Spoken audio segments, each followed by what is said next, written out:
Bismillahirrahmanirrahim. Assalamualaikum warahmatullahi wabarakatuh. Alhamdulillahirrabbilalamin. Assalatu wassalamu ala asrofil amya'i wal mursalin wa ala alihi wa ashabihi ajmain. Amma ba'du. Pertama-tama dan yang paling utama, marilah kita panjatkan puja dan puji syukur kehadirat Allah Subhanahu wa taala yang telah memberikan rahmat serta hidayahnya sehingga kita dapat mempresentasikan hasil dari review jurnal dari kelompok kita dengan tak kurang suatu apapun. Sholawat serta salam tak lupa kita haturkan kepada junjungan kita Nabi Agung Muhammad Sallallahu Alaihi Wasallam yang telah membawa ajaran agama Islam dari zaman jahiliyah sampai zaman terang benderang seperti saat ini. Perkenankanlah kami dari kelompok 5 untuk mempresentasikan hasil analisis dari jurnal yang telah kami pilih.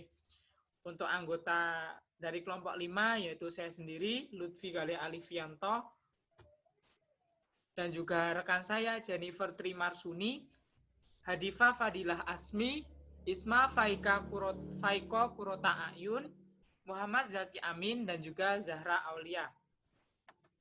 Kami dari kelompok 5 mengambil jurnal yang berjudul Perkembangan Bioteknologi di Indonesia dengan penulis Umi Wasilah, Siti Rohimah, dan Muhammad Suudi. Jurnal ini dipublikasikan tahun 2019 dan jurnal ini merupakan jurnal Sains dan Teknologi volume 12 nomor 2 halaman 85 sampai 90. Baik teman-teman, pada review jurnal kali ini kita akan membahas mengenai struktur dari jurnal. Untuk strukturnya tersendiri ada abstrak, tujuan, pendahuluan, pembahasan, kesimpulan, dan juga daftar pustaka. Yang pertama yaitu abstrak.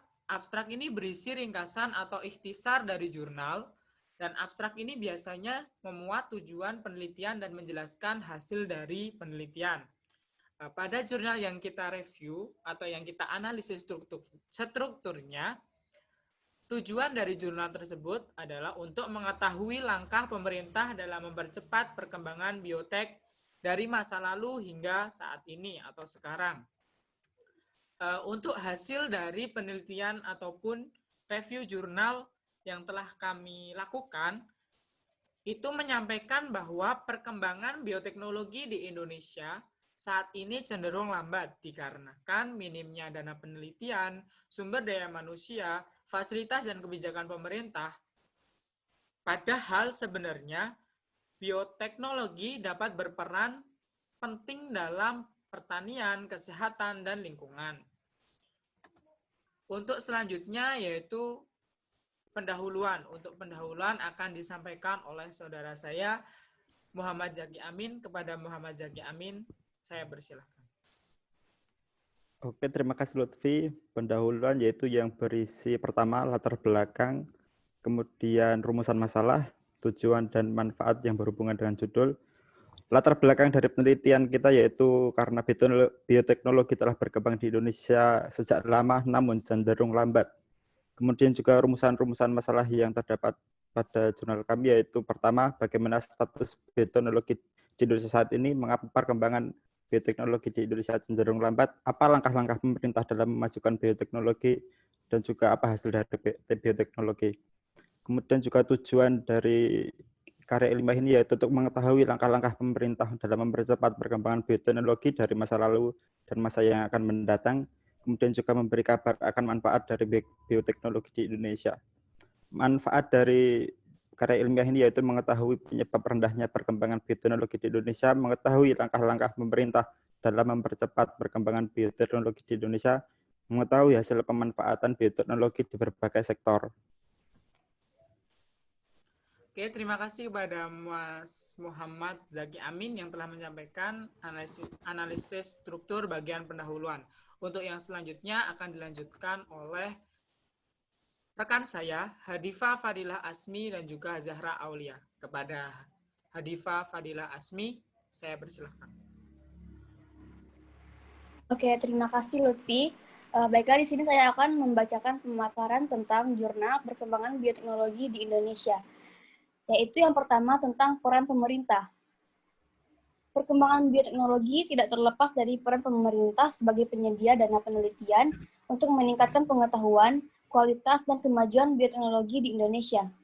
Sumber dana penelitian di Indonesia selain dari pemerintah, pihak swasta, atau lembaga-lembaga donor nasional maupun internasional, dan individu yang juga berperan dalam perkembangan bioteknologi di Indonesia. Pada tahun 1995, pemerintah menyediakan dana sebesar 500 miliar untuk penelitian termasuk dalam bidang bioteknologi kesehatan, pertanian, dan industri.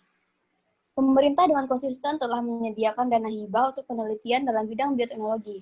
Melalui program tersebut, tentunya kualitas dan kualitas penelitian akan meningkat. Pemerintah juga telah menyediakan dana untuk penelitian bagi staf pengajar di universitas seperti hibah bersaing, program pembinaan riset, dan program University Research from Graduate Education. Selanjutnya yaitu status bioteknologi di Indonesia saat ini. Perkembangan bioteknologi Indonesia masih tergolong dalam keadaan tertinggal jika dibandingkan dengan negara lain. Minimnya dana penelitian menjadi faktor penyebab ketertinggalan Indonesia dalam mengembangkan bioteknologi. Profesor Dr. Insinyur Siti Subandia selaku Ketua Pusat Studi Bioteknologi UGM menyatakan bahwa perkembangan bioteknologi di dunia internasional telah menggunakan teknologi modern, sedangkan perkembangan di Indonesia memprihatinkan karena keterbatasan fasilitas dan bahan-bahan yang masih harus diimpor. Berikut saya sebutkan beberapa lembaga penelitian yang telah ada di Indonesia sampai saat sekarang ini. Yang pertama yaitu Pusat Penelitian Bioteknologi LIPI yang berlokasikan di Bogor, Pusat Penelitian Bioteknologi ITB di Bandung, PAU Bioteknologi IPB Bogor, PAU Bioteknologi UGM di Yogyakarta, BPPT Jakarta, Balitbio Bogor, dan Balifet di Bogor. Selanjutnya yaitu bioteknologi di bidang pertanian. Penelitian bioteknologi pertanian mulai digalakan dengan pembentukan panitia nasional di bawah Menteri Negara Riset dan Teknologi pada tahun 1985. Kegiatan perkembangan bioteknologi pertanian mulai terasa dengan dilaksanakannya program riset unggulan terpadu yang dikelola oleh Dewan Riset Nasional dan hibah bersaing yang dilaksanakan di perguruan tinggi yang memungkinkan kegiatan penelitian lebih dari 1 tahun dan dana yang berkesinambungan. Sekian.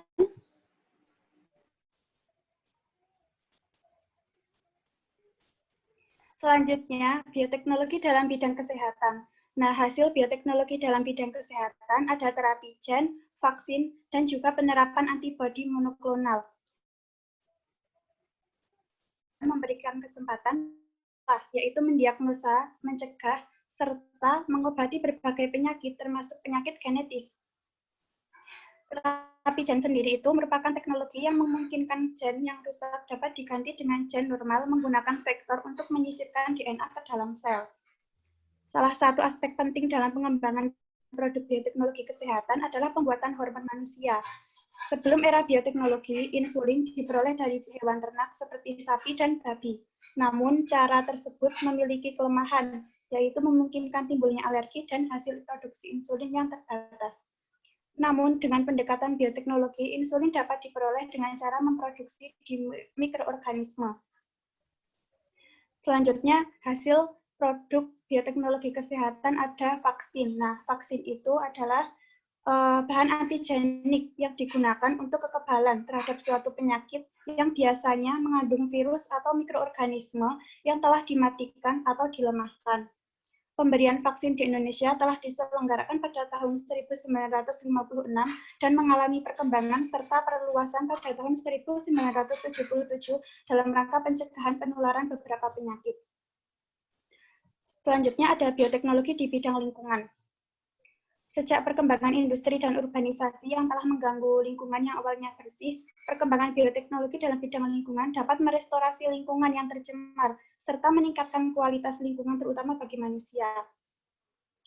Bioteknologi sendiri memiliki banyak manfaat bagi lingkungan, diantaranya sebagai bioremediasi, bioleaching, yaitu pelepasan logam dari mineral atau sedimen, memproduksi pupuk hayati yang mudah didegradasi oleh lingkungan, serta mengurangi limbah plastik dengan memproduksi bioplastik yang berasal dari gula, lemak, protein, dan serat tanaman. Bioleaching itu sendiri aplikasi dari bioteknologi lingkungan yang memanfaatkan mikroorganisme dalam prosesnya. Bioleaching di Indonesia diterapkan untuk mengekstraksi emas, piret, tembaga, dan besi.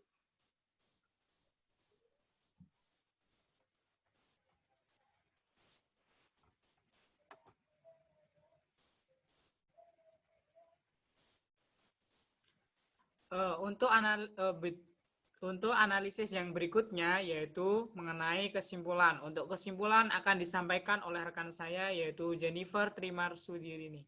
Kepada Jennifer, saya persilahkan. Baik, terima kasih untuk Mat Lutfi. Simpulan dari Jurnal Perkembangan Bioteknologi di Indonesia yaitu bioteknologi memiliki banyak manfaat untuk kemajuan dalam bidang pertanian, kesehatan, dan lingkungan. Tetapi bioteknologi di Indonesia belum berkembang pesat dibandingkan dengan negara Asia yang lain. Beberapa faktor yang mempengaruhi keterlambatan perkembangan bioteknologi ini meliputi dana penelitian yang rendah, sumber daya manusia yang kurangnya fasilitas, faktor lain seperti budaya, dan agama juga mempengaruhi perkembangan bioteknologi di Indonesia. Next. Oke, terima kasih atas Mbak Jennifer atas pemaparan yang telah diberikan. Jadi begitu ya, untuk yang pemaparan yang telah disampaikan oleh Mbak Jennifer merupakan simpulan, yaitu kalimat atau paragraf yang memuat pernyataan tentang keseluruhan isi dalam artikel ataupun jurnal yang disajikan. Untuk yang selanjutnya yaitu daftar pustaka. Untuk daftar pustaka akan dibacakan ataupun akan disampaikan oleh saudari saya, Isma Faiko Kurota Ayun. Kepada Mbak Isma, saya persilahkan. Baik, terima kasih. Daftar pustaka. Daftar pustaka itu sejumlah sumber referensi dari berbagai bahan bacaan untuk menunjang penulisan artikel ilmiah. Jadi itu ada dari jurnal, dari buku, ataupun dari artikel. Nah, penulisannya meliputi nama penulis, tahun terbit, judul buku, kota terbit, atau nama penerbitnya.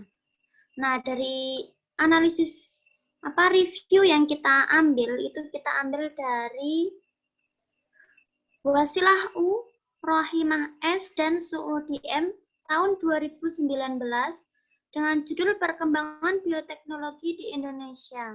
Dari Jurnal Rekayasa volume 12 nomor 2 halaman 85-90. Terima kasih. Oke teman-teman, begitulah pemaparan materi ataupun review jurnal review analisis jurnal dari kelompok kami. Banyak salah dari awal kata penyampaian sampai hingga akhir kegiatan presentasi ini. Kami selaku kelompok 5 mengucapkan banyak mohon maaf yang sebesar-besarnya. Maksud saya sekian dari kelompok kami, banyak salah kata maupun perbuatan mohon dimaafkan. Wabillahi taufiq wal hidayah. Wassalamualaikum warahmatullahi wabarakatuh.